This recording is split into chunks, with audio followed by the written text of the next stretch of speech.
Shalom Bapak Ibu, selamat sore. Selamat bergabung di Revival Restoration Service. Sore hari ini tanggal 14 Juli 2025. Puji Tuhan kalau kita bisa bergabung di acara RRS ini adalah kemurahan Tuhan. Karena banyak orang yang pengen ketemu bergabung dengan RRS ternyata nggak bisa. Ada kesibukan, mungkin kondisi tubuhnya lagi nggak enak gitu kan. Karena apa? Kalau kita bergabung di RRS ini, kita itu diberikan kekuatan baru. Kita belajar sesuatu, kemudian kita juga bisa sharing firman ya, Bapak Ibu ya. Jadi selamat bergabung lagi di RRS sore hari ini. Jadi sore hari ini mungkin kita nggak ada pujian karena yang biasa pujiannya sedang pemulihan yang pasti. Nggak apa-apa, kita mulai aja. Oke, sebelum kita mulai kita berdoa dulu yuk Bapak Ibu. Bapak Sorgawi, kami bersyukur dan terima kasih Engkau sudah memberikan kami kesehatan, kesegaran baru, sukacita yang daripadamu pada siang sore hari ini untuk mengikuti acara Revival Restoration Service. Engkau berikan, kami minta Bapak Yesus dan Roh Kudus berikan kami roh hikmat, roh wahyu yang daripadamu, agar kami dapat mengerti apa yang disampaikan, apa yang menjadi kehendak-Mu di dalam hidup kami, dan kami mau bisa terus dipulihkan dan semakin serupa dengan gambaran Tuhan, ya gambaran Yesus Kristus sendiri. Terima kasih Bapak Yesus dan Roh Kudus, kami bersyukur atas segala kebaikan-Mu. Kami mau mendengar suara-Mu dan biarlah Engkau yang berbicara dan melatih kami untuk lebih lagi mendengar suara-Mu, mengikuti kehendak-Mu dan taat kepadamu. Terima kasih Bapak Yesus dan Roh Kudus, ini acara-Mu, silahkan beracara. Terima kasih, dalam nama Tuhan Yesus kami berdoa dan mengucap syukur. Haleluya. Amin. Oke, Bapak Ibu, hari ini puji Tuhan saya diberi kesempatan. Terima kasih Pak Edi, terima kasih Bu Ning, terima kasih semua yang sudah memberikan kesempatan buat saya untuk berbagi firman Tuhan. Kemarin waktu saya berdoa gitu, Tuhan ini mau dikasih tema apa ya gitu kan. Nah kemudian akhirnya Tuhan itu tunjukkan, oh kamu bawain ini aja mengenai Laut Merah. Kenapa kita belajar mengenai Laut Merah? Kita belajar ya, sama-sama ya. Nah, ini dia.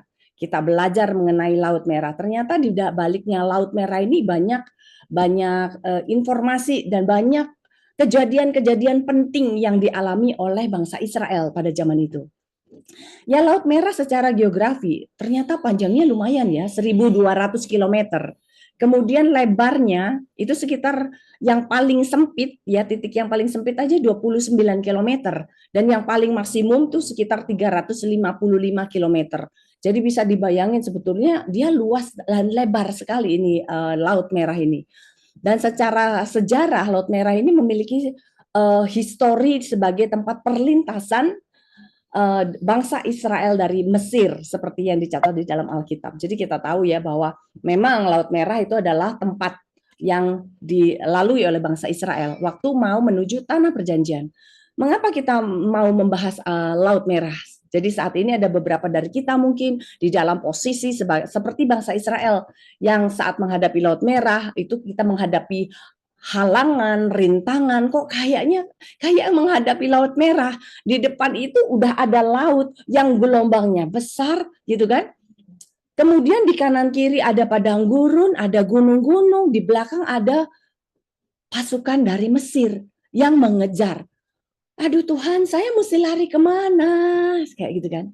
Nah, ini menggambarkan bahwa pada saat kita menghadapi rintangan, apakah yang harus kita lakukan? Apa yang Tuhan lakukan terhadap kita? Ya, jadi Laut Merah sering digambarkan sebagai pembebasan malah. Karena apa? Waktu Tuhan, waktu waktu si bangsa Israel juga menghadapi Laut Merah, bagaimana mereka berdoa dan Tuhan menjawab, dan bagaimana Tuhan itu membelah Laut Merah bahkan bisa melewati halangan dan rintangan si Laut Merah ini. Jadi mereka mengalami pembebasan ya, bahwa pembebasan bangsa Israel dari perbudakan Mesir. Nah, perbudakan Mesir ini sendiri adalah suatu perbudakan di mana orang-orang itu saat itu masih diperbudak oleh dosa, diperbudak oleh keinginan duniawi dan keinginan daging. Jadi Bapak Ibu, bagaimana Tuhan bisa membawa bangsa Israel ataupun kita untuk bisa terbebas, dan itu harus melewati yang namanya Laut Merah sehingga kita bisa sampai di tanah perjanjian. Dan yang kedua adalah Laut Merah digambarkan sebagai kuasa Tuhan. Kita bisa tahu ya di dalam nanti kita baca banyak sekali ayat di dalam Keluaran bagaimana Laut Merah itu menggambarkan simbol kuasa Tuhan yang dapat membuka jalan keluar di tengah-tengah kesulitan.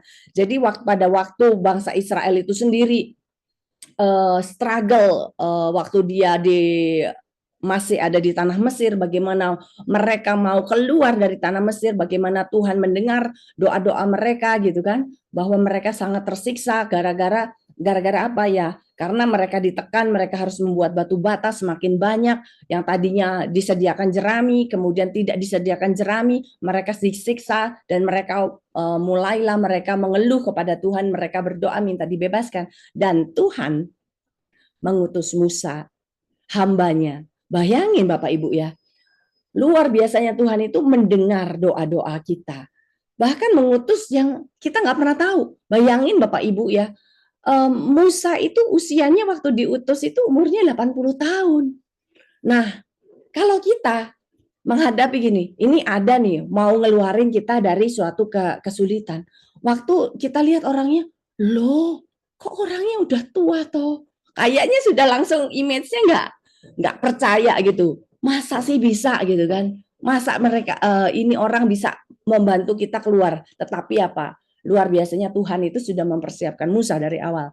Dan dia benar-benar orang yang lemah lembut, yang taat dan selalu terhubung dengan Tuhan. Ya Bapak Ibu ya. Jadi Laut Merah sendiri itu gambaran baptisan. Yang tadi dibilang ada pembebasan. Pada saat kita mau dibebaskan dari perbudakan, kita harus masuk ke dalam baptisan. Di mana waktu laut itu terbuka, kita melewati suatu air itu, melewati air yang terbelah. Disitulah simbol dari baptisan. Di mana orang percaya mengalami pembebasan dari dosa dan kehidupan ataupun manusia lama. Selain itu, menggambarkan juga adanya perjalanan spiritual. Jadi Laut Merah digambarkan sebagai simbol perjalanan spiritual di mana orang percaya harus melewati tantangan dan kesulitan untuk mencapai tujuan spiritual mereka. Jadi untuk kita dapat mengalami Tuhan, kadang-kadang kita ada yang namanya ujian-ujian yang harus kita lewati, dan itu yang membuat kita semakin dekat. Karena ada yang berkata begini, kenapa sih manusia itu ya harus mengalami cobaan? Gitu kan? Kenapa misalnya ada seseorang gitu kan, mempunyai keluarga yang broken, ya istilahnya broken. Ini orang mengalami, ini orang tua saya nggak peduli, malah orang tuanya itu mungkin tidak baiklah terhadap anak-anak ini. Suatu ketika ditanya, kamu bisa mengambil pengalaman ataupun mengambil sesuatu pelajaran nggak dari keluarga broken? Kemudian orang ini bisa menjawab dengan baik. Kalau saya tidak ditaruh di keluarga yang broken, mungkin saya nggak akan kenal Tuhan. Karena dia bilang begini, teman-teman saya punya teman-teman, dia anak orang kaya, orang berada, yang hidupnya aman, tentram, damai sejahtera, yang nyaman-nyaman aja. Mereka mau makan, mau berjalan-jalan, segala macam, uang selalu ada. Tetapi apa? Mereka nggak kenal Tuhan. Tetapi karena hidup saya broken, saya nggak punya apa-apa, mau nggak mau saya harus cari Tuhan. Nah itulah bedanya ya Bapak Ibu, itulah pengalaman spiritual. Kenapa adanya penderitaan? Firman Tuhan selalu berkata bahwa orang itu dimurnikan dengan penderitaan. Seperti emas yang dimurnikan, yang dibakar, yang dilebur sampai murni. Jadi penderitaan itulah yang membuat semakin dewasa, membuat semakin mengenal Tuhan. Ya Bapak Ibu. Nah, Allah kita tidak memimpin bangsa Israel langsung ke utara menuju tanah perjanjian. Padahal waktu itu bisa aja, ya. Karena waktu Allah itu, waktu kita menuju utara itu akan berhadapan dengan bangsa Filistin. kalau berhadapan dengan bangsa Filistin itu akan terjadi peperangan, dan Tuhan tidak ingin adanya peperangan sehingga diarahkan ke arah timur, ke arah Laut Merah, Laut Berau. Jadi di dalam Keluaran 13 ayat 18 dikatakan, tetapi Allah menuntun bangsa itu berputar melalui jalan di padang gurun menuju ke Laut Berau. Nah, padang gurun adalah tempat pemurnian, Bapak Ibu. Bapak Ibu sudah tahu ya, di mana-mana juga kalau sudah merasa di dalam kesesakan, di dalam sesuatu keadaan yang tidak enak, selalu orang berkata gini, aduh, aku lagi di padang gurun. Nah, kalau kita berada di padang gurun, ya pengharapan kita hanya pada Tuhan. Kalau Tuhan bisa membelah Laut Merah dari padang gurun sampai bisa ke arah tanah perjanjian, dan Tuhan pasti bisa menyertai kita. Tuhan adalah penuntun dan pemimpin mereka, bangsa Israel sejak awal dari perjalanan mereka.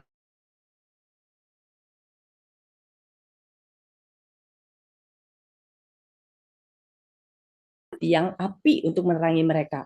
Keluaran 13 ayat 21. Jadi Bapak Ibu bisa dibayangin ya. Jadi pada saat bangsa Israel itu dituntun keluar gitu kan, bahwa ada tiang awan di depan dan tiang api di belakang yang senantiasa menuntun mereka.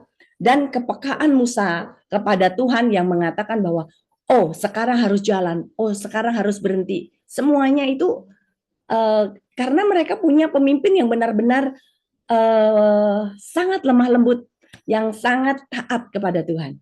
Ya, Bapak Ibu. Nah, jadi hari ini kita mau mengingat lagi dan belajar lagi bagaimana Tuhan menuntun bangsa Israel menyeberangi Laut Merah. Jadi kita tahu bahwa ceritanya ya dalam Keluaran 14 ayat 12 sampai 31 itu dikatakan bahwa bangsa Israel itu kan tadinya kenapa ada di tanah Mesir, karena saat itu adalah masa kekeringan di mana awalnya itu ada Yusuf ke sana, dibuang di sana, kemudian bangsa Israel pada zaman Yakub ya pada masa kekeringan akhirnya boleh tinggal di tanah Goshen, sampai akhirnya pada saatnya harus keluar daripada Mesir tersebut. Tetapi di ayat 12 dikatakan begini, bukankah kami katakan kepadamu di Mesir, janganlah mengganggu kami dan biarkanlah bekerja pada orang Mesir, sebab lebih baik kami untuk bekerja pada orang Mesir daripada mati di padang gurun. Coba bayangin Bapak Ibu, pada saat mereka ada di Mesir itu, mereka itu sudah disiksa oleh orang Mesir gitu kan. Karena mereka sudah tidak mengenal lagi Yusuf zaman dulu, tidak lagi mengenal, dan dianggap ini orang sudah semakin berkembang biak, semakin meresahkan buat orang-orang Mesir itu. Sehingga mereka berteriak kepada Tuhan. Waktu mereka berteriak kepada Tuhan, Tuhan itu mendengar. Sampai akhirnya diutuslah Musa menghadapi Firaun, di mana Musa harus bolak-balik menghadapi Firaun. Coba Bapak Ibu ya, kalau Bapak Ibu jadi Musa nih, bayangin ya, bayangin bolak-balik ya. Bolak-balik harus menghadapi yang namanya Firaun, menghadapi kekerasan hatinya. Karena apa?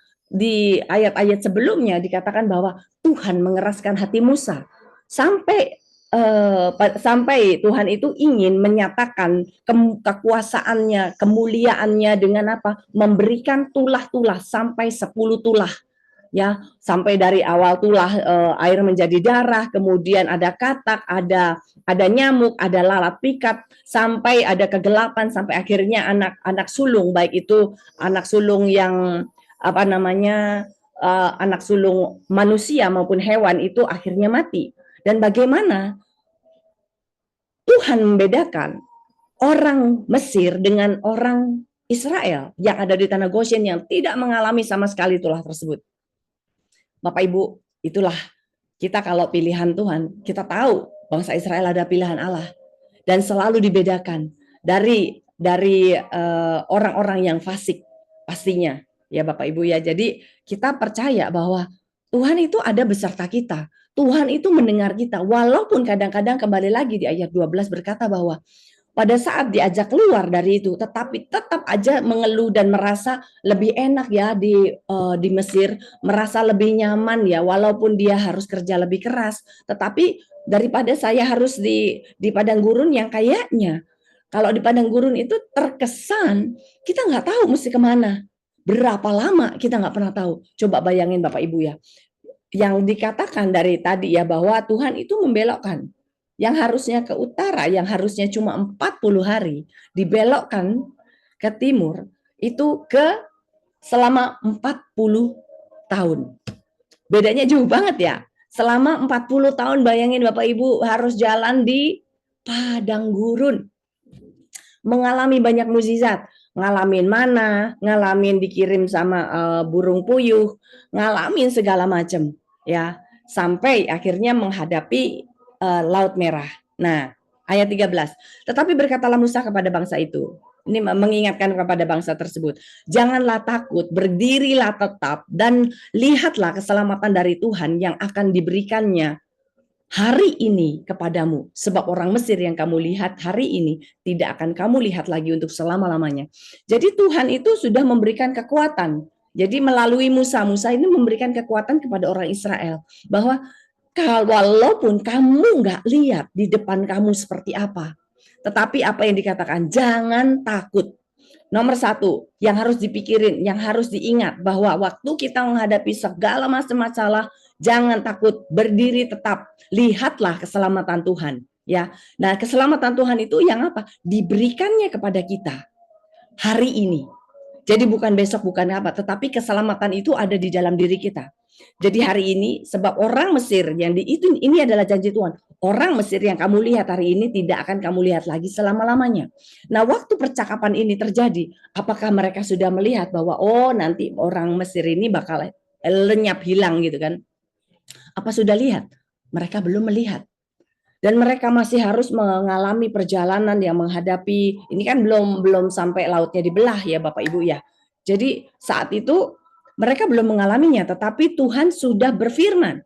Nah, pada saat Tuhan berfirman, apakah kita percaya? Nah, ayat 14. Tuhan akan berperang untuk kamu dan kamu akan diam saja. Ini janji Tuhan. Bayangin Bapak Ibu, kita bisa berkata begini. Pada saat kita mengalami suatu halangan, rintangan, kita percaya bahwa apa? Tuhan yang memberikan kekuatan, Tuhan yang akan berperang untuk kita dan kita akan diam saja. Asal catatannya kembali lagi yang tadi yang di ayat 13, jangan takut, berdiri tetap dan lihat keselamatan dari Tuhan. Dan kita harus berpaut kepada Tuhan dan harus melekat kepada Tuhan. Di ayat 15 nih, berfirmanlah Tuhan kepada Musa, mengapakah engkau berseru-seru demikian kepadaku? Katakanlah kepada orang Israel supaya mereka berangkat. Nah, bagaimana kita punya seorang pemimpin? Kalau tadi kita sempat ya, kita ngobrol-ngobrol sebelum acara ini dimulai, bagaimana Pak Edi bercerita bahwa saya itu mau bergereja di suatu gereja ini karena pendetanya ini adalah lulusan S3 dan dia kalau membawakan firman bagus sekali. Nah, ini sama juga. Jadi kita waktu itu bangsa Israel itu dikirim Musa, di mana Musa ini adalah orang yang benar-benar dipimpin oleh Tuhan. Orang yang benar-benar melekat kepada Tuhan. Jadi orang-orang Israel harusnya taat kepada Musa. Karena apa? Musa ini sangat terhubung.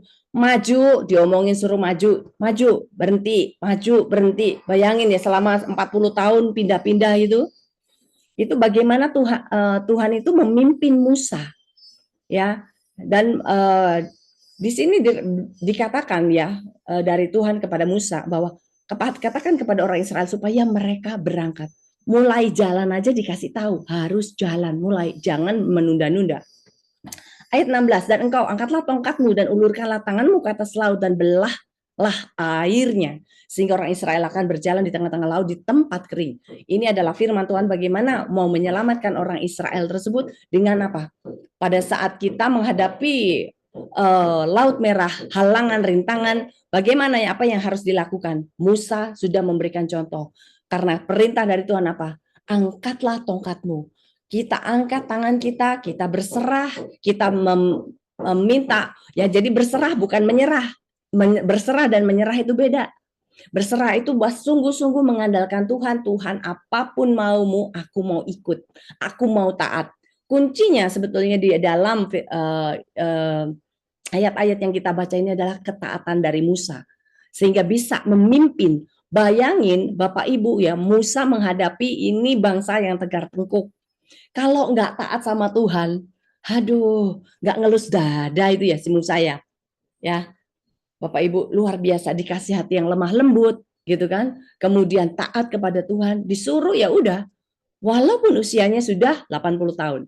Jadi Tuhan bilang kembali lagi di ayat 16, angkatlah tongkatmu, ulurkan tanganmu ke atas laut, belahlah airnya sehingga bisa berjalan, ya. Kemudian ayat 17, tetapi sungguh aku akan mengeraskan hati orang Mesir sehingga mereka menyusul orang Israel.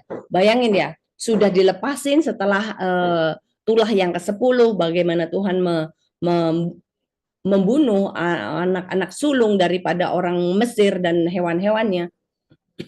Dan akhirnya Tuhan itu mengeraskan bahwa kenapa ya aku lepasin mereka, dan mereka Firaun mengirimkan tentaranya untuk mengejar orang Israel, ya. Jadi terhadap Firaun dan seluruh pasukannya, keretanya dan orang-orang berkuda, aku akan menyatakan kemuliaanku. Kembali lagi, kalaupun kita di dalam, bayangin ya, kita dikejar waktu itu, orang Israel dikejar orang Mesir. Waktu kita menghadapi ada orang-orang yang ngejar, entah itu debt collector, entah itu orang-orang yang pemfitnah kita, tetapi apa? Itu adalah untuk kemuliaan Tuhan. Ternyata kita kadang-kadang kan kepengen ya Tuhan lepaskan ini daripada masalah ini, cepet Tuhan, hindarkan aku, gitu kan. Kadang-kadang kita merasa seperti itu, tetapi di balik semua masalah yang kita alami ternyata ada kemuliaan Tuhan yang dinyatakan. Ayat 18, maka orang Mesir akan mengetahui bahwa akulah Tuhan apabila aku memperlihatkan kemuliaanku terhadap Firaun, keretanya dan orangnya yang berkuda. Bayangin, ini kata Tuhan. Supaya apa? Orang Mesir dan orang Israel tahu kemuliaan Tuhan. Kedahsyatan Tuhan yang melakukan mukjizat yang luar biasa. Dari mengalami tula-tula sampai pembebasan, bagaimana dilepaskan daripada tentara-tentara Mesir tersebut. Ayat 19.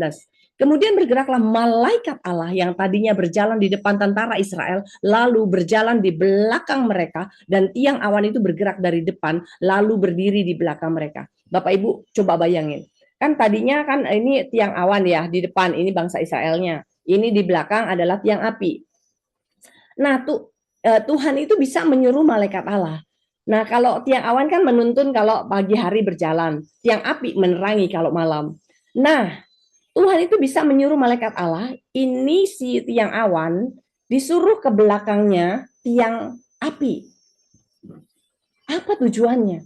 Kalau tiang api ini kan menerangi pada waktu malam. Ini kejadiannya malam soalnya ya. Ini tiang apinya menerangi pada waktu malam.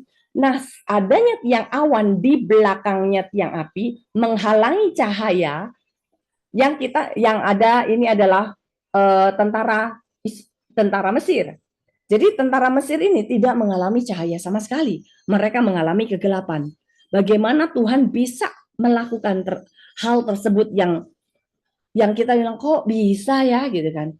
Nah, inilah dari sini kita belajar Tuhan itu luar biasa ya. Bisa melakukan segala sesuatu yang di luar nalar, di luar pikiran kita.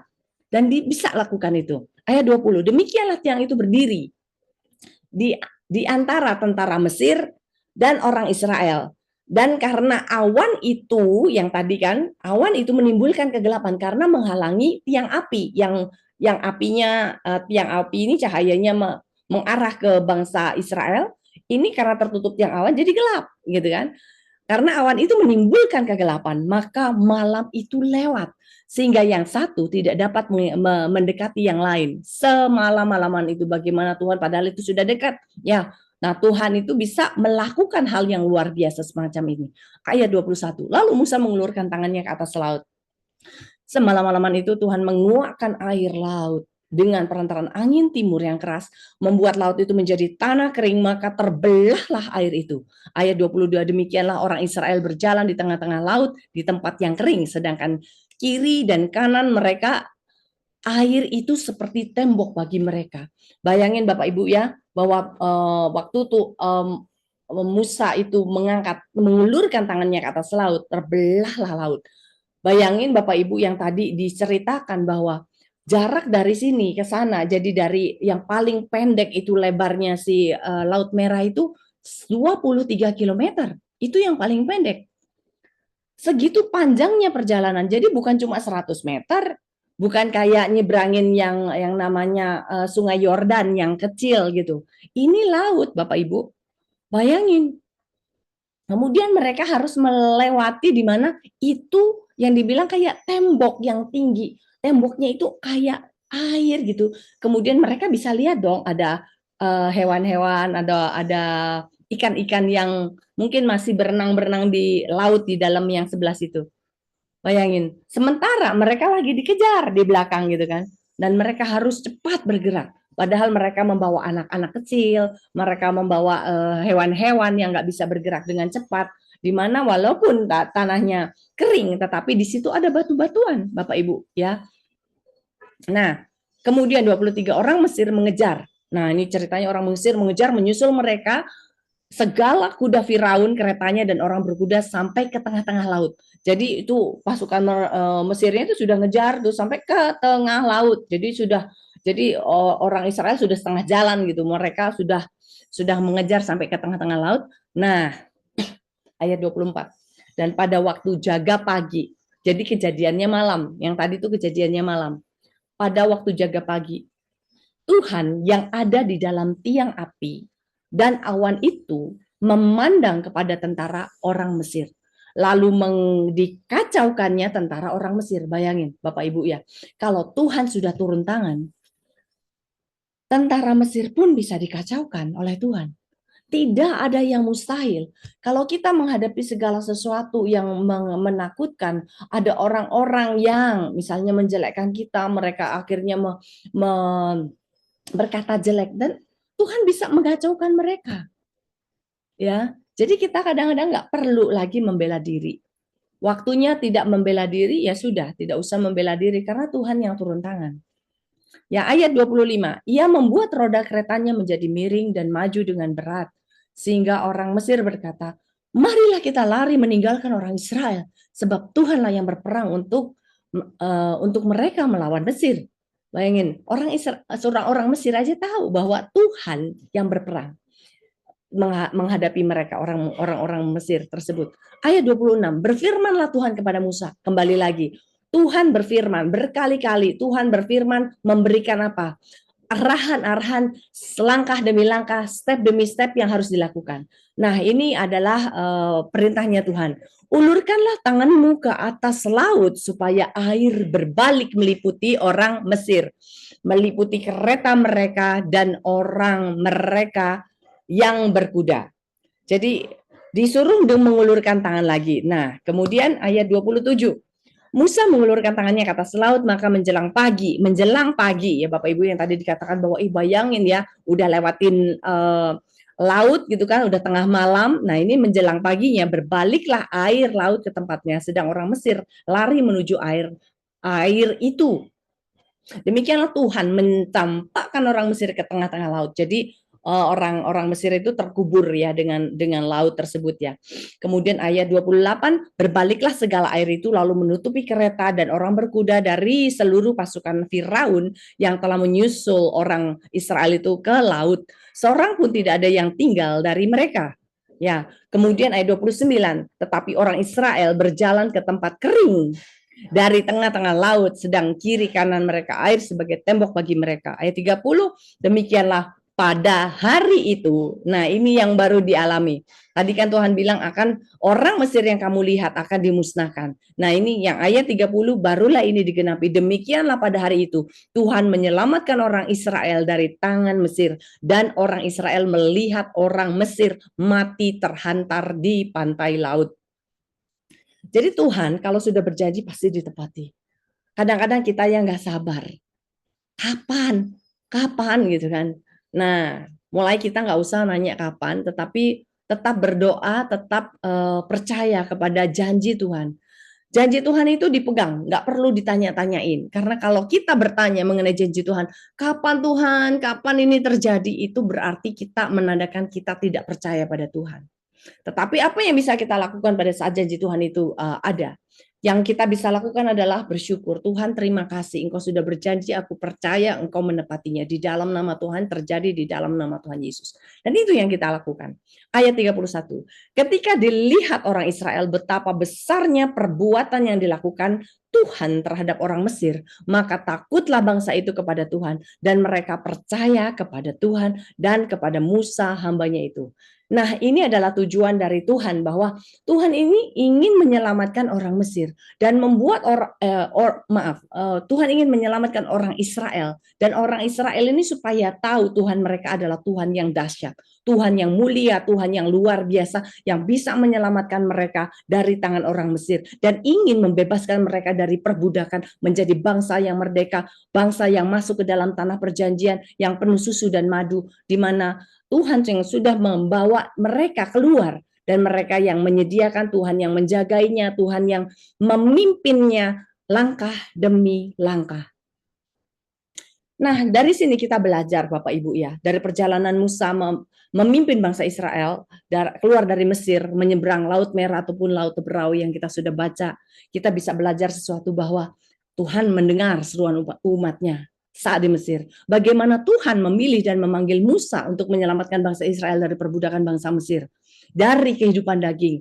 Tuhan itu ingin kita keluar dari kehidupan daging. Jadi kalau kita dilewatkan pada padang gurun ini adalah proses untuk menanggalkan kedagingan kita. Kadang-kadang kita nggak sadar, kita mengeluh, Tuhan kenapa harus mengalami ini.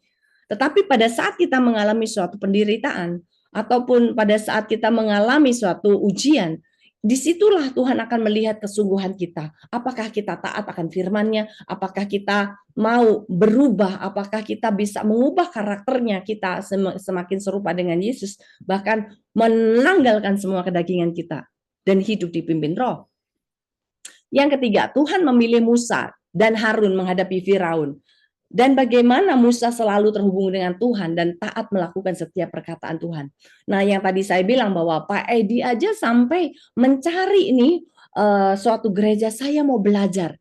Bisakah kita rindu punya mentor, punya orang-orang yang tepat, seperti tadi Pak Edi sempat bercerita gitu. Waktu Pak Edi mau belajar ya tentang firman Tuhan, Tuhan saya mau belajar tentang firman Tuhan. Siapa ya, pada siapa saya bisa belajar? Ternyata dari seseorang ibu ini menginformasikan, ini loh Pak, ini ada yang bagus, belajarlah di sini. Ya, jadi Tuhan itu akan mengirimkan mentor-mentor yang tepat, asal ada kerinduan dari kita sendiri, ada kemauan, keinginan untuk bertumbuh dan berbuah. Dan kita mau belajar sesuatu untuk apa?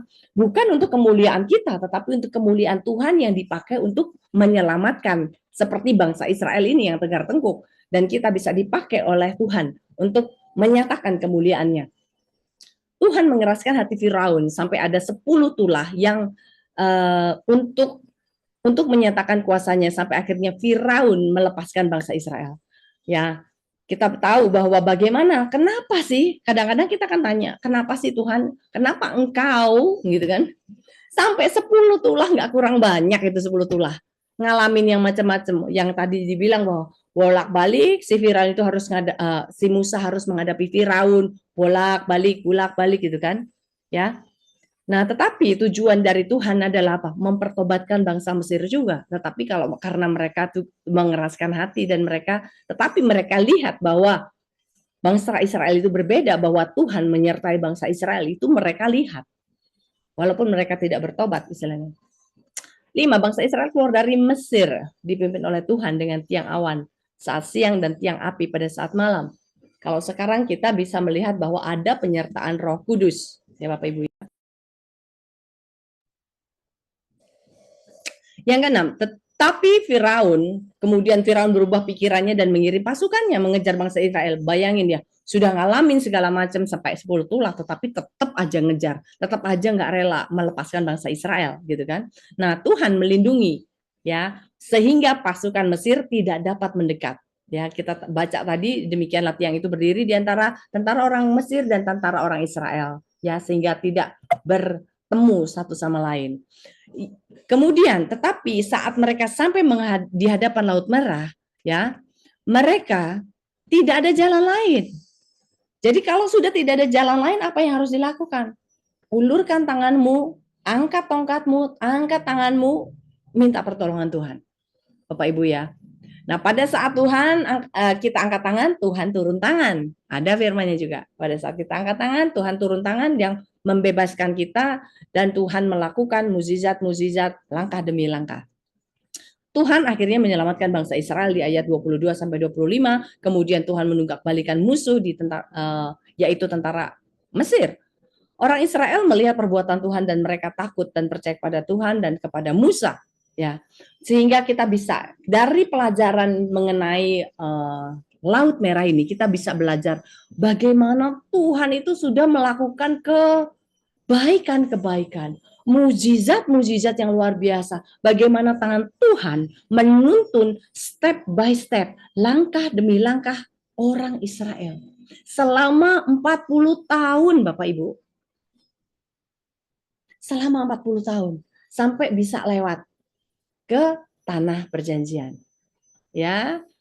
Nah, kebaikan Tuhan, ya, kuasa Tuhan juga bisa disaksikan oleh bangsa Israel. Jadi yang perlu kita ingat adalah datang kepadanya pada saat kesesakan, Bapak Ibu. Jadi pada saat kita kesesakan, kita nggak tahu ngadapin rintangan, ngadapin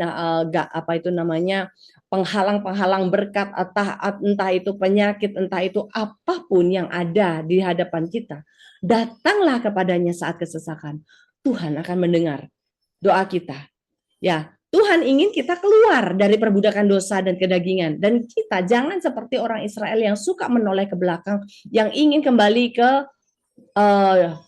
hal-hal yang duniawi, kemudian yang dosa. Bahkan kita kan tahu ya bahwa kalau zaman dahulu kala, bahwa di dalam 10 perintah Allah, kalau berzina adalah dosa, di dalam perjanjian baru di zaman anugerah, menginginkan seseorang saja itu sudah berzina. Hukumnya lebih ketat dan lebih karena apa? Yang diukur adalah kedagingan. Karena begitu kita memikirkan sesuatu yang tidak kudus, itu adalah membawa kita ke suatu kedagingan. Kedagingan yaitu kemungkinan untuk berbuat dosa walaupun belum berbuat dosa. Ayat ketiga. Poin yang ketiga, Tuhan akan menuntun kita bertemu dengan komunitas ataupun mentor yang akan membimbing kita agar kita bisa keluar dari manusia lama kita. Jadi Bapak Ibu, Tuhan Yesus itu baik sekali. Jadi Tuhan Yesus itu mengirimkan Musa yang dipersiapkan dari bayinya sampai dia dididik oleh putri Firaun gitu kan, sampai akhirnya dia lari, kemudian dia bertemu dengan Tuhan, sampai dia dipimpin step by step untuk membawa bangsa Israel keluar daripada padang gurun. Ya, jadi Tuhan sendiri sebetulnya ingin kita juga punya kerinduan yang tadi diceritakan, bahwa kerinduan untuk apa? Kita semakin bertumbuh. Kadang-kadang kita memang perlu orang-orang untuk mengajar. Orang-orang, kalau kita memang ada kerinduan untuk bertumbuh, pasti kita dipertemukan dengan orang-orang yang tepat. Dan kita harus berdoa untuk itu. Jangan santai-santai aja. Oh ya udah, nggak usah. Mentor itu, kita punya mentor itu bisa berbeda-beda. Jadi begini, contoh Bapak Ibu. Bapak Ibu yang ingatkan ya, Bapak Ibu kan pernah ya ngalamin sekolah. Sekolah SD, SMP, SMA, gurunya sama nggak? Beda-beda. Pengetahuan mereka beda-beda dan tingkat pertumbuhan si murid juga beda-beda. Bayangin kalau murid SMA diajar sama guru SD, kan nggak enak banget. Ini guru ngomongnya apa sih gitu kan? Itu mah ilmu cetek gitu kan, sudah bukannya level saya. Jadi Bapak Ibu, kalau memang Bapak Ibu sudah bertumbuh secara rohani, jadi pada saat Bapak Ibu mau mencari mentor yang baru, itu diperbolehkan. Karena apa? Karena kita kan bertumbuh. Ya, kita kan bertumbuh, kita diperbolehkan juga mencari mentor-mentor yang sesuai dengan kebutuhan kita. Kita butuhnya bertumbuh di mana? Carilah mentor yang bisa membuat kita bertumbuh di situ. Ya Bapak Ibu, jadi kita nggak perlu khawatir. Jadi kalau misalnya kita nanti diberi mentor, kembali lagi tidak mudah dimentori, tetapi kita ini melatih ketaatan, melatih kita juga kalau punya mentor itu kita harus taat, kita juga harus mau nurut apa kata mentor, dan ada hubungan mentor dengan si yang dimentorin ini, ya. Kemudian yang penting adalah punya komunitas, seperti kita ada di RTM, kita ada di RRS Revival Restoration Service ini adalah suatu komunitas yang baik. kita bisa saling mendoakan, kita bisa saling mendukung satu sama lain, itu yang memberikan kekuatan. Jadi pada saat kita merasakan kesesakan, pada saat kita merasakan suatu rintangan yang berat ataupun beban yang berat, dan kita bisa menghubungi mentor tersebut, dan kita bisa tuh, kadang-kadang orang nggak sadar ya bahwa pada saat seseorang itu sakit misalnya, kadang-kadang orang yang sakit itu kadang-kadang nggak bisa berdoa. Nah, pada saat kita tahu teman kita sakit, nah apa yang harus kita lakukan? Ajak mereka berdoa. Yuk kita berdoa yuk. Karena apa? Kita tahu kalau kita sakit aja rasanya, aduh gimana ya gitu kan. Nah, kalau ada teman-teman yang peduli, teman-teman yang mengasihi, punya komunitas yang baik, saling mendoakan. Teleponlah, yuk kita doakan. Ataupun kalau misalnya nggak langsung berdoa sama orangnya, yang pasti kita bawa doa ya Bapak Ibu ya. Ya, kemudian Tuhan sendiri yang akan menuntun kita langkah demi langkah, dan kita perlu taat dan mendengar suaranya seperti Musa dituntun Tuhan. Percaya bahwa Tuhan yang akan berperang bagi kita, yang Keluaran 14 ayat 14.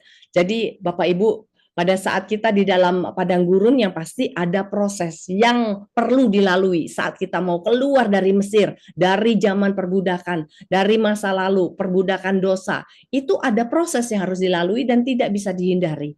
Ya, mungkin ada kekerasan hati, tetapi yang diperlukan oleh Tuhan adalah apa? Ketaatan. Jadi saat ini teman-teman yang sadar saat ini masih ada di Mesir atau yang masih merindukan Mesir, aduh enak ya zaman dulu, coba kenapa sih ya, kenapa saya kalau ini nggak boleh ini, nggak boleh itu, nggak boleh ini, nggak boleh itu, merasa kayak kayak bangsa Israel yang selalu mengeluh dan bersungut-sungut, dan mereka melihat bahwa enak ya waktu di Mesir kita masih bisa makan ini, kita bahasa itu. Nah, ya kalau masih ada di situ, yuk bertobat ya. Jadi saat ini kalau ada yang merasa seperti itu, datang kepada Tuhan. Jadi Tuhan yang akan memberikan jalan keluar Bapak Ibu. Bahwa Tuhan yang akan buka jalan, membuka terobosan-terobosan baru. Percaya kepada Tuhan. Bisakah kita percaya pada saat kita mengalami sesuatu rintangan di depan kita? Apa yang harus kita lakukan? Kembali seperti yang diperintahkan oleh Tuhan kepada Musa. Angkat tanganmu, berserah Tuhan, terserah karepmu Tuhan. Saya mau ikut engkau saja. Bisa nggak kita seperti itu? Ya, kemudian Tuhan itu yang akan memberikan kelegaan, karena di Matius 11 ayat 28 berkata, marilah kepadaku semua yang letih lesu dan berbeban berat, aku akan memberikan kelegaan kepadamu. Jadi kesimpulannya adalah ketika kita menghadapi tantangan dan kesulitan dalam hidup, Tuhan dapat membuka terobosan bagi kita. Ya, seperti yang dilakukannya pada bangsa Israel waktu menghadapi Laut Merah. Kita harus percaya pada Tuhan dan mengikuti pimpinannya. Karena apa? Kita sudah belajar di Keluaran bagaimana Tuhan itu memimpin selangkah demi selangkah. Jadi kita harus tunduk, harus taat. Ya, kalau kita sekarang diberi Roh Kudus, kita taat. Karena Roh Kudus itu yang memimpin. Roh Kudus itu yang memberikan jalan keluar juga, mengingatkan. Karena Tuhan dapat membuat jalan keluar dari situasi yang nampaknya tidak ada harapan. Jadi aplikasinya yang penting dari apa yang kita pelajari hari ini, percaya kepada Tuhan. Ya, pada saat menghadapi kesulitan bahwa Tuhan bisa memberikan terobosan. Yang kedua, ikut pimpinan Tuhan dan taat. Itu kuncinya, taat bolak-balik. Kalau kita belajar di RTM, kita selalu mendengar bahwa Allah Bapa itu menjelaskan kepada mentor kita Pak Andreas Samudra bahwa kenapa Tuhan Yesus datang ke dunia, gitu kan? Sebetulnya apa yang dilakukan oleh Tuhan Yesus selain menebus manusia, yang pastinya menebus manusia dong. Tetapi apa yang dilakukan oleh Tuhan Yesus adalah adu ketaatan. Bayangin, mana ada orang yang taat sampai mati. Tahu udah mau mati, tahu mau disalibkan, harus bawa salibnya sendiri. Dia aja. Dia dicambuk aja. Adu ketaatan, walaupun dalam kondisi yang sangat nggak enak. Bisakah kita taat? Tuhan, nggak apa-apa. Saya lewatin hal-hal yang semacam itu. Ya, jadi kita harus mengikuti pimpinan Tuhan, taat melakukan apa yang Dia perintahkan, firman-Nya ya, seperti yang dilakukan Musa dan bangsa Israel. Yang pasti kita jangan takut, yang tadi dibilang bahwa jangan takut, kita tidak perlu takut menghadapi tantangan karena Tuhan ada beserta kita dan dapat membuat terobosan bagi kita. Ya, Tuhan membuat terobosan-terobosan baru bagi kita dalam situasi yang nampaknya tidak ada harapan dan kita percaya aja kepada Tuhan, mengikuti pimpinan dan langkahnya. Jadi ayat yang penting di dalam semua ayat-ayat yang tadi kita baca adalah di Keluaran 14 ayat 13 sampai 14. Berkatalah Musa kepada bangsa itu. Nih, penting ya. Jangan takut. Waktu kita menghadapi tantangan, rintangan, jangan takut. Berdirilah tetap. Lihatlah keselamatan dari Tuhan yang akan memberikannya, yang akan diberikannya pada hari ini kepadamu, kepada kita. Sebab orang Mesir yang kamu lihat hari ini tidak akan kamu lihat lagi selama-lamanya. Tadi, orang-orang yang mengganggu kita, mungkin tidak akan kita lihat, mungkin kita akan dijauhkan dari orang-orang tersebut dan orang-orang itu tidak akan mengejar-ngejar kita lagi. Kita tidak akan melihat mereka selama-lamanya. Tuhan yang akan berperang bagi kita dan kita akan diam saja. Gitu. Terima kasih Bapak Ibu yang sudah mendengarkan firman Tuhan pada sore hari ini. Jadi tetap bersemangat, tetap taat kepada perintah Tuhan ya. Jadi Bapak Ibu, kita mau sungguh-sungguh di dalam Tuhan. Pada saat kita menghadapi Laut Merah, kita sudah tahu apa yang harus kita lakukan. Mari kita berdoa. Bapak Surgawi, kita ketika jalan tertutup di hadapan kami, ya, bahwa masalah-masalah mengejar di belakang kami, tolong kami untuk berdiri dengan iman, memandang Engkau untuk membuka jalan. Tuhan Yesus, aku mau mengikuti Engkau, memohon kepadamu untuk memimpin aku ke tempat yang tidak dapat dilalui oleh musuh-musuhku. Ajar aku, ajar kami berserah dan mengandalkan Engkau saja. Beri kami kekuatan untuk berjalan bersamamu dan menjadi pelaku firman. Terima kasih Bapa Yesus dan Roh Kudus, biarkanlah firman yang sudah Kau sampaikan pada sore hari ini, kami sudah dikuatkan, kami dimerdekakan kembali, kami diberikan kekuatan untuk tetap melangkah menjadi orang-orang yang taat sesuai dengan kehendak-Mu.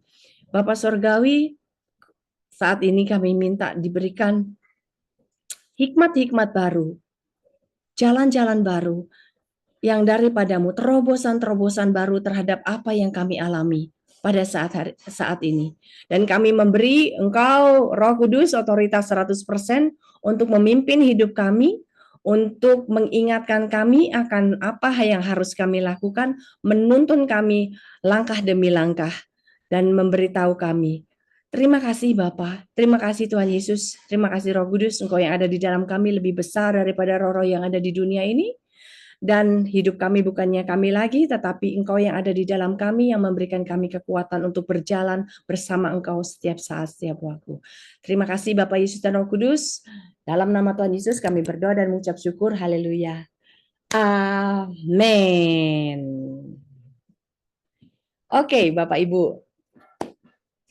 Terima kasih. Nah, sekarang kita dipersilahkan Pak Edi untuk mungkin mau menambahkan sesuatu dari apa yang sudah disampaikan tadi mengenai Laut Merah. Silakan Pak Edi.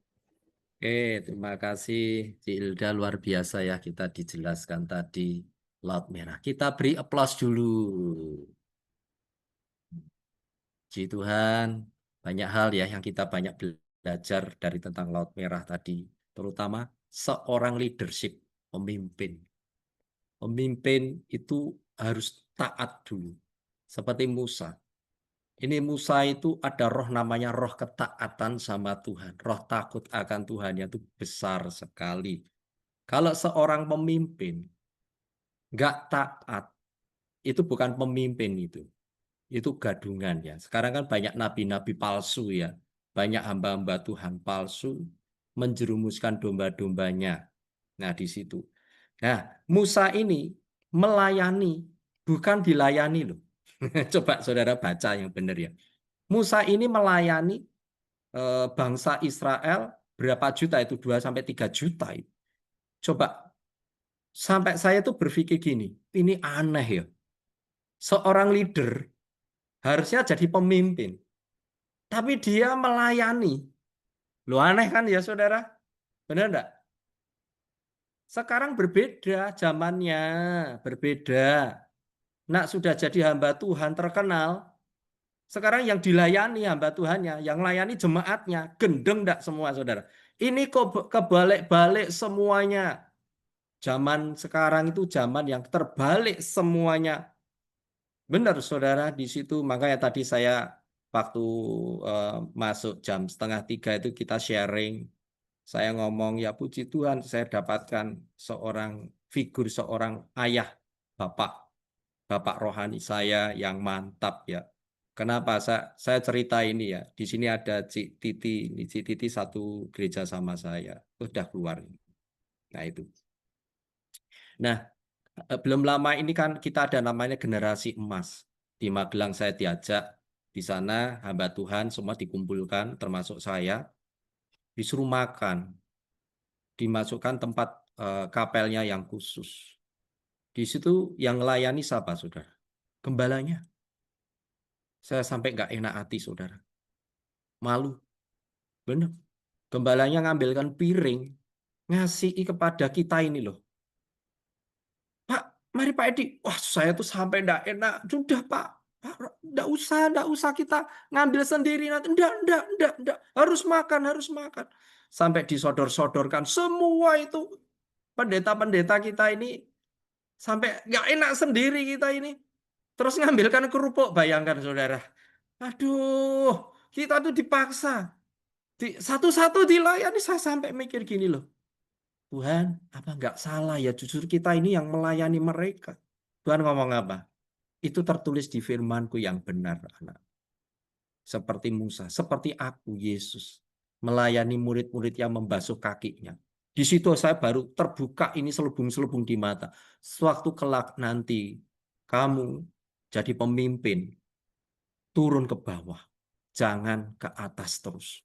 Nah, di situ seperti Musa ini belajar taat di situ.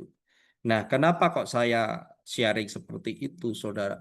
Sekarang banyak hamba-hamba Tuhan minta dilayani, bukan melayani, Saudara. Beberapa jemaatnya minta kita layani loh, Saudara. Banyak yang kasus, Saudara. Gereja besar di Jogja saya tidak usah sebutkan. Saya sampai kadangkala, nah orang Jawa apa yang ngelus dodo gini loh. Ini gimana ya? Pemimpinnya itu kok salah kaprah semuanya. Mau minta doa sama pemimpinnya aja susahnya minta ampun, harus antri 2 bulan apa 3 bulan oleh gila tuh itu saudara, seperti bina laras. Mau masuk bina laras harus antri 4 bulan sampai 5 bulan loh saudara, karena sudah overload orang gilanya. Nah di situ saudara, saya sampai pikir gini loh, ini kok lucu ya Tuhan. Sebenarnya hamba Tuhan itu kan menolong seorang pendeta atau gembala sidang itu kan menolong jemaatnya. Ya di situ. Firman Tuhan juga ngomong toh, ada 10 domba yang satu hilang 90 100 yang satu hilang ya toh. Yang lain ditinggal ya nyari yang satu dilayani. Nah, Saudara bisa melihat ketaatan Musa ini menjadi contoh yang baik supaya kita ini tidak salah masuk gereja, tidak salah masuk persekutuan. Ini baik sudah di akhirnya zaman. Hati-hati sekali. Benar. Saya sendiri berdoa terus minta Tuhan pengarahan yang baik. Akhirnya saya menemukan benar-benar. Tadi Cilda benar ya. Orang SMP SMA masuk diajar guru TK atau SD, ya ilmunya tidak nyampe. Bukan terus orang tidak, kan ada atau orang gini, yang penting kan diurapi Roh Kudus Pak Edi. Saya pernah hal seperti itu. Pernah loh saya bilang gitu. Yang penting ada mujizat. Mendatangkan mujizat. Nah, saya pikiran dulu tuh seperti itu, mujizat terus. Saudara, tidak tahu tentang keselamatan yang benar. Coba bayangkan. Hanya kuasa Tuhan, mujizat, menyembuhkan itu senang. Senangnya minta ampun. Tapi setelah saya belajar firman Tuhan terus, sekarang saya tidak pikirkan tentang mujizat. Saya pengenalan akan Tuhan lebih lagi. Nah, disitulah saya belajar sekarang pengenalan akan Tuhannya lebih lagi. Mujizat itu selalu mengikuti kita kok, tidak usah diminta, benar, saudara. Nah, di situ. Nah, disinilah kita belajar ya Laut Merah tadi, ketaatan Musa, ya. Padahal bangsa Israel itu tidak taat, loh, saudara. Nah, kalau andaikan saudara di sini yang sudah ikut RRS ini, tidak secara kebetulan saudara ikut RRS. Semua karena anugerah Tuhan saja. Mentor-mentornya di sini juga diberkati Tuhan. Kita tidak hanya sekedar mentor, ya, tapi kita praktek, lebih banyak ke praktek di situ. Supaya terjadi benar-benar ini realita. Saya bisa bercerita tanpa praktek juga bisa. Nanti akhirnya jadi dosen. Benar kan, saudara? Jadi dosen, ya. Cuma ngajari teori, prakteknya enggak. Nah, di situ. Jadi tidak tahu nanti kalau lapangannya bingung, saudara. Nah, tetapi di sini banyak yang sudah menjadi mentor-mentor yang luar biasa, yang sudah pelayanan, yang aktif sampai sekarang, luar biasa mengajarnya. Itulah, jadi kita harus berhati-hati sekali lah kalau kita fellowship. Saya kalau fellowship itu sekarang berhati-hati sekali. Banyak orang fellowship itu hanya mencari satu, makan. Saudara, pemimpinnya itu sudah, aduh, tidak ditekankan pada firman. Yang penting senang-senang kita, hati yang gembira adalah obat. Saudara. Nah itu. Nah, terus tadi tentang ada tiang awan, tiang api, ada ketaatan di situlah. Kalau sekarang kerennya Immanuel Ebenezer Maranatha. Saya selalu menuliskan di situ ya. Saudara kalau tahu artinya Immanuel Ebenezer Maranatha, saudara akan diberkati. Makanya selalu kasih di paling bawah sendiri kalau saya membagi renungan pagi dan malam. Kalau malam kan selamat istirahat, jangan lupa berdoa. Kalau renungan malam ya, tapi kalau renungan pagi saya selalu berkata Immanuel Ebenezer Maranatha itu harus terjadi dalam hidup saya dan saudara. Nah, disitulah ya saudara. Nah, Musa ini yang luar biasa yang kita pelajari ketaatannya saat dia itu disuruh Tuhan memimpin bangsa Israel. Bangsa Israel itu tegar tengkuk dan menyelukai hatinya Tuhan saat dia membuat anak lembu emas. Di Keluaran 32 ya sampai 33 ya, tapi tidak usah dibaca, saya cupliki ayatnya aja ya supaya saudara mengerti. Waktu itu Musa naik ke Gunung Sinai sedang membuat tabut Allah.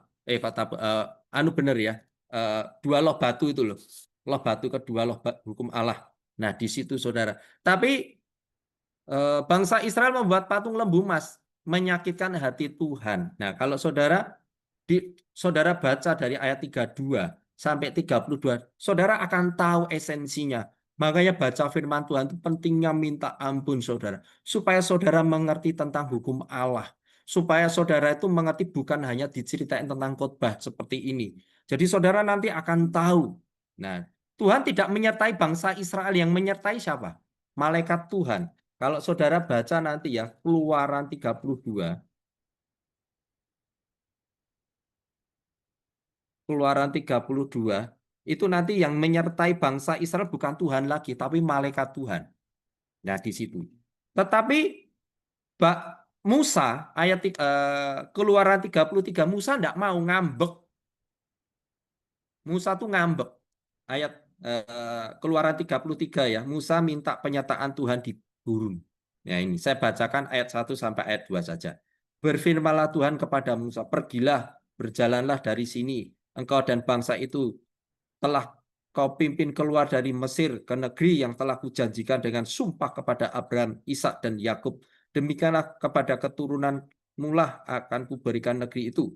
Aku akan mengutus seorang malaikat berjalan di depanmu dan akan menghalau orang Kanaan, orang Amori, orang Het. Nah, saudara semua itu. Tetapi apa jawabnya Musa? Musa nggak mau. Ini ayat yang 15 ya, dilompati langsung ya. Berkatalah Musa kepadanya, kepada Tuhan, jika engkau sendiri tidak memimpin kami, janganlah suruh kami berangkat dari sini. Saudara, inilah Musa, saudara. Ada ketaatan yang luar biasa. Padahal Tuhan sudah menjanjikan akan disertai malaikat, tetapi Musa tidak mau. Kalau bukan engkau sendiri yang menyertai aku tidak mau berangkat. Ini loh saudara. Musa itu, makanya Tuhan suka sekali sama Musa itu loh saudara. Loh, disertai malaikat itu ya juga luar biasa toh saudara, benar enggak? Uang untuk menghalau bangsa-bangsa. Tetapi Musa tidak mau loh. Kalau bukan engkau sendiri Tuhan, no. Saudara, saudara belajar. Saya pun juga belajar di situ saat saya melayani ODGJ. Orang dengan gangguan jiwa sama NPD. NPD itu jadi NPD itu sebelum ODGJ. Jadi NPD dulu, baru jadi terjadi ODGJ. Nah, di situ nanti saudara akan tahu. Tidak tahu di sini ada NPD enggak. Mudah-mudahan enggak ada ya. Nanti kalau ada, saudara tanya sama saya, Pak, kok saya kok narsis banget ya Pak ya. Ini ada apa narsis personality. Saudara, nanti bisa WA saya, ya saya 8 tahun, bukan 8 tahun mengalami itu saudara. Saya memberi pengertian tentang NPD dan ODGJ, merawat mereka dan banyak yang disembuhkan. Nah, saya pun dulu juga gitu, saudara. Dulu saya enggak ngerti. Yang penting ada kuasa dalam perkataan, mujizat. Ternyata kosong, saudara, di hati saya. Terjadi mujizat, terjadi. Karena iman. Tapi penyertaan Tuhan belum tentu. Saudara harus tahuin kuncinya orang sukses. Benar, saudara.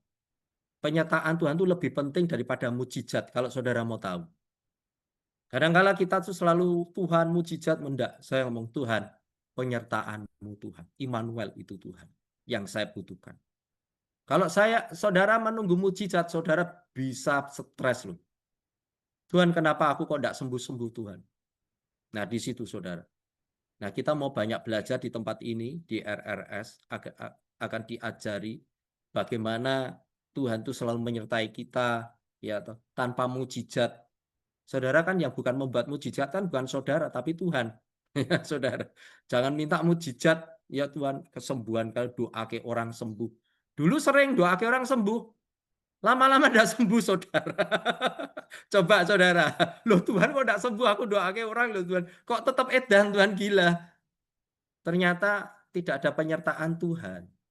Di situ loh, ngeri loh saudara. Begitu saya minta ampun sama Tuhan, minta ketaatan sama Tuhan, Tuhan, kalau bukan Engkau yang menyertai Tuhan, aku nggak mau. Karena karunia, talenta itu bisa hilang. Saudara, tahu-tahu hilang itu loh saudara. Saya mengalami. Tadinya tuh orang gila tuh, cuma kita pegang tangannya, plek, BPI, besok sembuh. Saudara, aneh ya, dipikir-pikir. Nah, lama-lama kita numpangi tangan. Kok ramari-mari ya?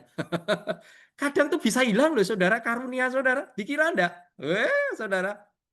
Karena apa? Tidak ada penyertaan Tuhan, Immanuel itu loh saudara. Tapi kalau ada Immanuel itu tidak pernah hilang, permanen terus saudara di dalam hidup saudara. Nah, nanti kita akan jelaskan semuanya, tapi bukan hari ini. Mungkin Senin besok atau entah kapan ya. Saudara, coba saudara belajar di RRS ini. Ajak teman-temanmu supaya mengalami Tuhan. Bukan mengalami mujizat ya saudara. Jangan salah, kita bukan pembuat mujizat di RRS ini. Tapi ketaatannya mengenal Tuhan lebih dalam.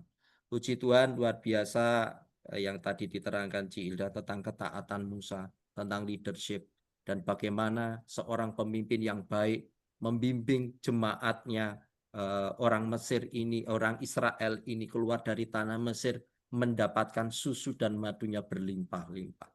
Kalau pemimpin yang nggak benar, saudara nggak sampai ke namanya ke Kanaan. Saudara akan mengalami Mesir terus 40 tahun muter-muter. Saudara diperes menjadi sapi perahan. Nah, itu saja dari saya, sudah terlalu panjang ini. Mari silakan Cilda. Ya, terima kasih Pak Edi buat tambahannya. Oke, sebelum nanti ada tambahan dari Ibu Ning, kita berfoto sebentar. Silakan Bapak Ibu yang bisa membuka kamera, silakan dibuka kameranya. Kita foto sebentar untuk kita abadikan bahwa oh ini loh yang ikutan RRS yang sudah meluangkan waktu, yang sudah sungguh-sungguh mau belajar di RRS. Oke, sudah semuanya? Ada Pak Kis. Oke, sudah siap semuanya? Senyum terbaik termanis ya, saya foto 2 kali. Yuk, 1, 2, 3. Yang kedua, boleh ganti gaya. Gaya bebas. Gaya bebas, 1, 2. Oke, terima kasih Bapak Ibu semuanya. Tetap semangat. Oke, kita tetap bersemangat mendengarkan tambahan dari Ibu Ning. Monggo silakan Bu Ning. Terima kasih, terima kasih. Sebetulnya itu sudah lengkap semuanya. Saya hanya ingin menggarisbawahi Belum. aja karena itu memang saya dapatnya juga sama. Kunci apa namanya untuk kemenangan bangsa Israel atau kemenangan kita untuk melewati Laut Merah itu adalah melewatinya lewat iman. Dan iman kita ini bukan kepada dukun atau kepada kekuatan kita, tetapi iman ini iman kepada Tuhan. Karena ya kita mau melewati sesuatu yang terjal, melewati sesuatu yang nggak mudah, bahkan itu membahayakan ya. Itu bukan karena Tuhan itu benci dengan kita atau marah dengan kita atau bagaimana. Enggak. Tetapi Tuhan justru mengasihi kita.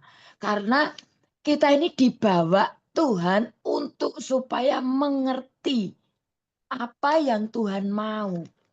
Jadi percaya kepada Tuhan adalah ini kunci benar-benar kita bisa melewati Laut Merah tersebut.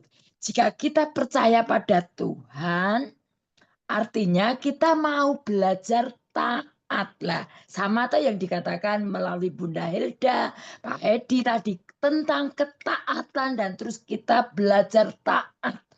Dan ketaatan itu kita mau melakukan apa yang Tuhan perintahkan. Terkadang kita kan buat perintah sendiri toh. Kita membuat mereka-reka sendiri, bahkan kita kurang apa namanya? Kurang mantap dengan hamba Tuhan A B C D karena kok ini kok mujizatnya nggak terjadi. Lah, akhirnya seperti kita itu menjadikan Tuhan itu dukun. Nah, seperti yang Pak Edi katakan tadi, orang tuh tidak mengejar mujizat lagi, tetapi kita itu benar-benar mencari kehendak Tuhan. Apa yang Tuhan kehendaki, bahkan kita itu mengekspresikan kasihnya Tuhan itu bagaimana. Kita mau mengekspresikan kasihnya Tuhan ya melalui ketaatan tersebut. Dan ketaatan itu pasti kita itu tidak lagi memikirkan tentang mujizat-mujizat lagi, tidak memikirkan hal-hal yang Tuhan jawablah doaku ini, tidak. Tetapi justru kita ini apa ya? Mencari kehendaknya Tuhan itu apa supaya kita itu mengerti apa yang dimaui Tuhan, apakah aku ini masih melukai hati Tuhan atau tidak, menyakiti hati Tuhan atau tidak, aku ini masih hidup dalam daging atau tidak. Di sini tuh sangat-sangat Tuhan mau kita ini bukan lagi hidup di dalam daging lagi, tetapi kita mulai dipimpin oleh roh. Dan hidup kita bukan muter-muter seperti bangsa Israel yang 40 tahun itu. Harusnya kan harus 4 hari atau 4 jam, tetapi justru karena kita fokusnya berkat, berkat, berkat, mujizat.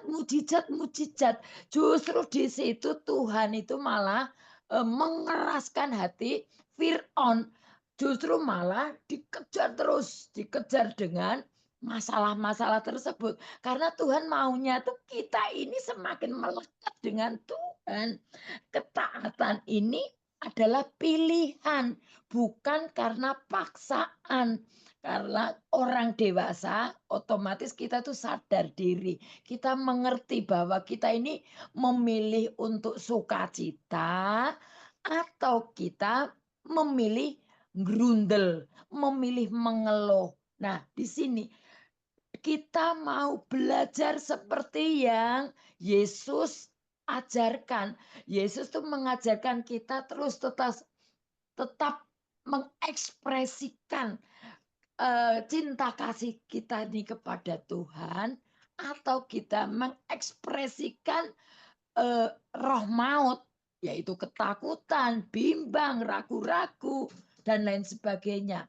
Kita terus ayo fokusnya bukan fokus kepada mujizat-mujizat lagi, tetapi kita terus belajar untuk tetap taat, mentaati perintahnya Tuhan, yaitu ya dengan mengekspresikan hidup kita dipimpin oleh roh. Dan hidup kita bukan lagi hidup yang seperti kemarin, tetapi hidup kita ini hidup yang sudah dalam genggaman Tuhan, sudah dalam penyertaan Tuhan, bukan dalam penyertaan daging lagi. Karena ketaatan adalah bagian dari iman. Lah kalau iman kita masih iman daging, ya kita muter-muternya di daging terus. Jadi arti ketaatan artinya adalah mendengarkan apa kata firman. Ya, kita merenungkan, kita tuh mengerti, oh maksudnya Tuhan tuh seperti ini. Kita mulai bertindak, kita mulai mengerti maksudnya Tuhan bagaimana. Ya ini kuncinya pokoknya iman kita percaya bahwa Tuhan yang punya kehendak, Tuhan yang mengerjakan kita. Pokoknya kita percaya dan kita mentaati. Itu aja. Udah, terima kasih. Udah. Tuhan Yesus. Oke, terima kasih Bu Ning buat tambahannya. Oke, sekarang kita buka sesi. Mungkin ada yang mau nanya atau mau nambahkan sesuatu, boleh. Ada yang bertanya berkaitan dengan tema ini? Kalau enggak, yang di luar tema ini juga masih boleh. Adakah? Adakah yang mau bertanya atau menambahkan sesuatu? Silahkan, monggo. Belum ada. Pak Jimris mau nanya? Ya, boleh bertanya, Bu, Boleh Pak Jimris. Silahkan Pak Jimris. dari materinya. Ya, boleh. Silahkan. Nah,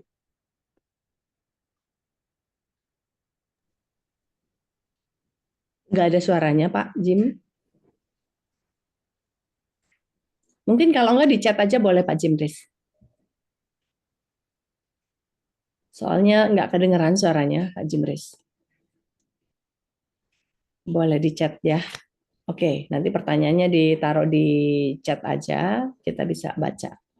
Oke, mungkin ada yang lain yang bertanya? Ada sesuatu mungkin mau Malam, Kak Ida, sorry aku tutup kamera. Ya. Kak, katanya kan Musa ada itu seharusnya Tuhan kan bilang jangan dipukul, perkatakan aza gitu. Nah, saat itu apa Musa pas tidak lemah lembut hatinya, terus kemudian dipukulnya gunung batu keluar airnya, gitu Kak? Gimana itu Kak? Ada Kak? Kalau dibilang ya, Makasih, Kak. yang dibilang bahwa Tuhan tidak mengizinkan Musa masuk ke tanah perjanjian karena orang-orang bilang memukul batu. Tetapi kalau kita baca sebetulnya bukan karena itu salah satunya. Sebentar ya, kita baca coba di mana ya, itu dia di Keluaran terakhir ya, dia Musa Bilangan 20. di bilangan ya. 8 sampai Di mana Pak? Suaranya kurang Bilangan. keras Pak Edi. Bilangan 20 ya. Bapak. Bilangan 20. Bilangan 20, dosa Musa dan Harun. Pada suatu kali ketika tidak ada air lagi, umat itu berkumpulah mereka mengurumuni Musa dan Harun, dan bertengkarlah bangsa itu dengan Musa. Bayangin ya, mereka bertengkar dengan Musa. Katanya, sekiranya kami mati binasa pada waktu saudara-saudara kami mati binasa di hadapan Tuhan, mengapa kamu membawa jemaah Tuhan ke padang gurun ini supaya kami dan ternak kami mati di situ? Ayat 5, mengapa kamu memimpin kami keluar dari Mesir? Ini tetap aja ya, padahal udah jauh ya, masih tetap aja dia ngungkit-ngungkit masa lalu. Mengapa kamu memimpin kami keluar dari Mesir dan membawa kami ke tempat celaka ini, dan bukan tempat menabur tanpa pohon ara, anggur, dan delima, bahkan air minum pun tidak ada. Ayat ke-6, maka pergilah Musa dan Harun dari umat itu ke pintu kemah pertemuan, lalu sujud. Kemudian tampaklah kemuliaan Tuhan kepada mereka. Tuhan berfirman kepada Musa, ambillah tongkatmu itu, dan engkau dan Harun kakakmu harus menyuruh umat itu berkumpul. Katakanlah di depan mata mereka kepada bukit batu itu supaya diberi airnya. Demikianlah engkau mengeluarkan air dari bukit batu itu bagi mereka dan memberi minum umat itu serta ternaknya. Ayat 9, lalu Musa mengambil tongkat itu dari hadapan Tuhan seperti yang diperintahkannya kepadanya. Nah ini kan, coba ya, tadi ya, ambillah tongkatmu, disuruh ngambil tongkat nih kan, tadi yang di ayat 8. Kemudian Musa mengambil tongkatnya. Jadi ini memang disuruh sama Tuhan, seperti yang diperintahkannya. Dan ketika Musa dan Harun telah berkumpul, mengumpulkan jemaah itu di depan bukit batu itu, berkatalah ia kepada mereka, dengarkanlah kepadaku, hai orang-orang durhaka. Apakah kami harus mengeluarkan air bagimu dari bukit batu ini? Sesudah itu Musa mengangkat tangannya lalu memukul bukit batu itu dengan tongkatnya 2 kali, maka keluarlah banyak air sehingga umat itu dan ternak mereka dapat minum. Tetapi Tuhan berfirman kepada Musa dan Harun, karena kamu tidak percaya kepadaku dan tidak menghormati kekudusanku di depan mata orang Israel, itulah sebabnya kamu tidak akan membawa jemaah ini masuk ke negeri ini yang akan kuberikan kepada mereka. Itulah mata air Meriba, tempat orang Israel bertengkar dengan Tuhan, dan ia menunjukkan kekudusannya di antara mereka.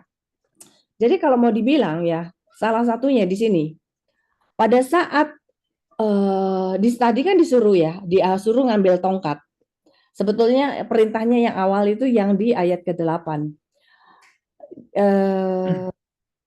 Katakanlah di depan mereka kepada bukit batu. Jadi sebetulnya disuruhnya cuma ngomong gitu kan ke bukit batu gitu kan supaya diberikannya airnya.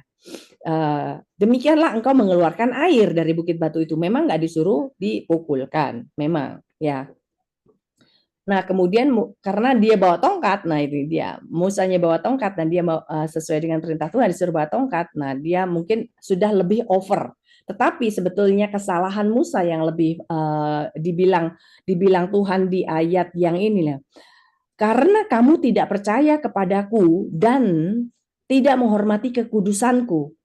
Jadi maksudnya kenapa? Tuhan itu kudus. Apakah seakan-akan waktu Musa mengatakan begini, dengarlah kepadaku, hai orang-orang durhaka. Dia ngatain orang-orang Israel itu orang durhaka. Jadi seakan-akan Tuhan itu marah kepada orang Israel. Padahal Tuhan nggak marah, nggak semarah-marah itu. Jadi itu juga salah satu seakan-akan membuat image-nya Tuhan itu juga jelek. Tuhan itu kudus, masa Tuhan marah-marah di depan orang Israel, gitu kan? Jadi itu juga yang menjadi salah satu istilahnya bukannya dia tidak lemah lembut, tetapi mungkin pada saat itu emosi karena apa? Kita baca di ayat sebelumnya, mereka bertengkar dengan Musa. Nah pada saat bertengkar itulah dia emosi. Nah pada saat emosi itulah yang tadinya disuruh cuma ngomong, kenapa dibilang kamu tidak percaya kepadaku? Padahal Tuhan bilang cuma ngomong aja keluar. Nah Musa mungkin karena dia kalau ngomong doang kurang afdol. Nih kalau dipukul, pluk, nah keluar kan, oh kan gua pukul gitu, terus keluar gitu kan. Kayaknya kurang afdol. Jadinya dia nambahin sesuatu yang tidak di luar dari perintah Tuhan istilahnya. Tetapi sebetulnya kunci yang membuat dia istilah tidak boleh masuk ke dalam tanah perjanjian adalah karena dia yang merepresentatifkan Tuhan, dia bisa mengatakan kepada orang itu, dengarlah kepadaku, hai orang-orang durhaka. Apakah kami harus mengeluarkan air bagimu dari bukit batu ini? Jadi itu yang kita dapatkan dari pelajaran-pelajaran yang kita terima dari RTM itu. Seperti itu sih Bu. Mungkin Pak Edi mau menambahkan sesuatu, silakan. Ya Musa tidak taat ya. Kadang-kadang memang ya ada orang yang sudah taat, hatinya lembut. Tapi melihat situasi ya, air memang keluar tapi Tuhan tidak berkenan. Ya, itu berarti apa saudara? Berkat bukan selalu tanda Tuhan berkenan. Saudara ingat-ingat. Berkat bukan selalu tanda Tuhan berkenan. Yang berkenan apa? Tuhan mencari ketaatan, bukan hanya hasil. Itu benar loh. Karena saya mengalami tadi yang saya ceritakan, ODGJ banyak yang sembuh. Tapi Tuhan tidak suka. Bayangkan. Tuhan ngomong sendiri. Kamu tidak taat. Nah. Karunia sudah aku berikan. Ketaatan. Coba bayangkan. Kelihatannya keren ya. Orang gila somari. Orang di penjara bisa bertobat. Banyak yang bertobat. Banyak. Tapi ketidaktaatan saya ini yang membuat Tuhan itu nangis. Iya toh. Benar loh. Berkat bukan selalu tanda Tuhan berkenan. Kalau bahasa kerennya apa? Mencuri kemuliaan. Ada ya kayak gitu, tapi saya tidak setuju hal itu. Mencuri kemuliaan Tuhan, ada hamba Tuhan seperti itu. Bukan itu. Itu bukan mencuri kemuliaan. Tuhan sah kok ngasihi kok. Tuhan itu nggak pernah lihat dosamu kok. Cuma kamu nggak taat. Cuma itu loh yang ditarik Tuhan. Kamu itu kurang taat, Edi. Makanya saya lama sekali di Bina Laras itu 8 tahun. Coba nak saya taat paling 2 tahun 3 tahun. Jadi 8 tahun dilatih di situ supaya taat. Ya, seperti Musa juga bangsa Israel. Saudara tahu dari Mesir ke tanah Kanaan itu kalau naik bis, saya kan pernah ke sana. Itu cuma 7 jam, 6 jam. Nah, ini jalan kaki harusnya cuma ditempuh paling ya 3 bulan, 4 bulan. 40 tahun, saudara. Bayangkan. Aku sampai, aduh Tuhan, jangan sampailah kita tuh diputer-puter, capek Tuhan, capek. Nah, di situ. Jadi Bu Nastiti ya, ketaatan ya. Memang kadang-kala ketaatan itu kalau sudah orang emosi ya, tahu-tahu dipukul Bu Nastiti ya, ya keluar airnya. Karena Musa tuh punya otoritas dan kuasa termasuk kita. Bener, ngusir setan ya bisa. Wong Tuhan sendiri ngomong, bukanlah yang berseru Tuhan, Tuhan, aku sudah melakukan mujizat, tanda-tanda mujizat, enyahlah engkau dari hadapanku, engkau yang membuat keonaran. Lah kadang-kala kita harus ada ketaatan. Begitu Bu Nastiti. Musa emosi. Oke, terima kasih Pak Edi. Jadi ya kita sambil Ya. mau ngasih. Ya Bu. Jadi kita ini belajar di RTM. Kita punya mentor yang namanya Pak Andreas Samudra. Jadi beliau juga berkata bahwa begini. Pada saat tahun 2004-2005, Pak Andreas itu disuruh sama Tuhan sabatikal 11 bulan. Bayangin, tidak boleh melayani, tidak boleh berhubungan dengan orang, benar-benar hanya ketemu Tuhan aja. Karena apa? Waktu pertama sebelum sabatikal, disuruh sabatikal, kenapa? Dibilang begini, Tuhan itu bicara sama Pak Andreas. Andreas katanya gitu, apa yang sudah kamu lakukan adalah nol besar. Padahal beliau itu Pak Andreas itu sudah melayani KPP ke 70% daerah di Indonesia, gitu kan? Melayani dengan powerful, ngusir setan, kemudian nyembuhin orang sakit, gitu kan? Powerful banget lah. Dia waktu zaman-zamannya KPP segala macam. Nah, sampai Tuhan mengkoreksinya dan semuanya dirontokkan.